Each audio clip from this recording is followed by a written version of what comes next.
Alors bonjour, François Desmeules, on est à Singapour ici au Congrès international de physiothérapie, puis je vous présente mon poster. Alors, on s'est intéressé ici à l'acceptabilité des physiothérapeutes comme intervenants de première ligne et aussi à l'acceptabilité des physiothérapeutes en pratique avancée. Alors c'est la première fois au Québec où on a fait un sondage chez les gens pour leur demander qu'est-ce qu'ils pensaient de ces différents aspects-là par rapport à ces différents modèles de soins-là. Donc, il s'agit d'un sondage qu'on a fait l'an passé. C'est un sondage électronique qu'on a fait auprès de la population universitaire de l'Université Laval. Donc, évidemment, là, dans ce contexte-là, il y a un petit biais potentiel. Il s'agit d'une clientèle, donc les répondants étaient des gens éduqués. Mais les résultats qu'on présente sont des résultats très, très intéressants par rapport à qu'est-ce que les gens pensent de la physiothérapie aux physiothérapeutes comme intervenants de première ligne, aux physiothérapeutes comme intervenants en termes de pratique avancée pour remplacer un peu le médecin de famille dans la prise en charge de certains cas musculo-squelettiques. Alors, ce qu'on réalisait dans notre étude, c'est que premièrement, la majorité des gens croyaient que les physiothérapeutes avaient un diagnostic pour les problèmes musculo-squelettiques qui était aussi valide, sinon plus valide que le diagnostic des médecins de famille pour les gens qui souffrent de conditions musculo-squelettiques. C'est pas extrêmement surprenant. On sait que les physiothérapeutes, il y a beaucoup d'évidences qui démontrent que les physiothérapeutes sont très, très bons à faire ce diagnostic-là. Mais on voit que dans une population, dans l'échantillon qu'on a, donc on avait vraiment cette perception-là chez les gens. Et ce qu'on voyait aussi dans cette étude-là, c'est que quand les gens avaient des problèmes musculo-squelettiques, alors l'intervenant le plus souvent, le premier intervenant que les gens iraient voir, la majorité du temps, c'est un physiothérapeute.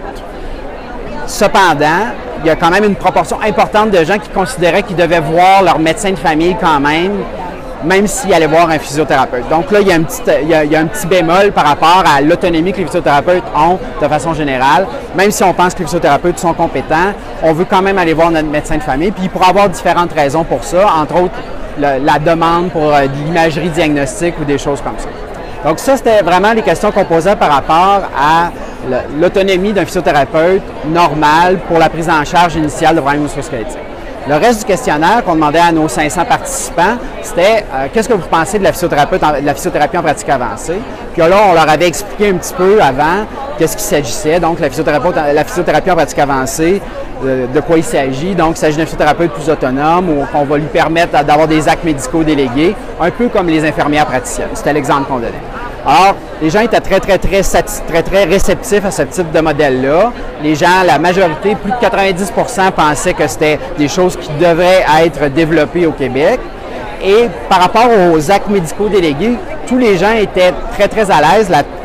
Plus que 75% des gens étaient à l'aise avec le fait que le physiothérapeute posait un diagnostic médical, demandait de l'imagerie, des tests de laboratoire, allait faire du triage des candidats potentiellement chirurgicaux et allait pouvoir prescrire de la médication simple, des anti-inflammatoires ou de l'analgésie. Le seul acte médical délégué que les gens étaient moins à l'aise, c'était l'injection intra-articulaire. Comme on le sait, là, dans d'autres provinces, et en fait, pas dans d'autres provinces, mais dans d'autres pays, les physiothérapeutes en pratique avancée ont le droit de faire ça, mais les gens étaient moins à l'aise avec ce concept-là.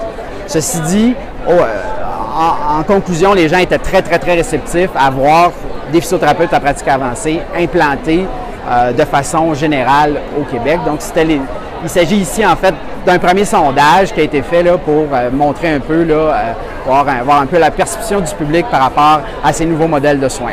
Alors, voici, c'était mes résultats de notre affiche qu'on présentait ici à Singapour dans le cadre du Congrès international de physiothérapie.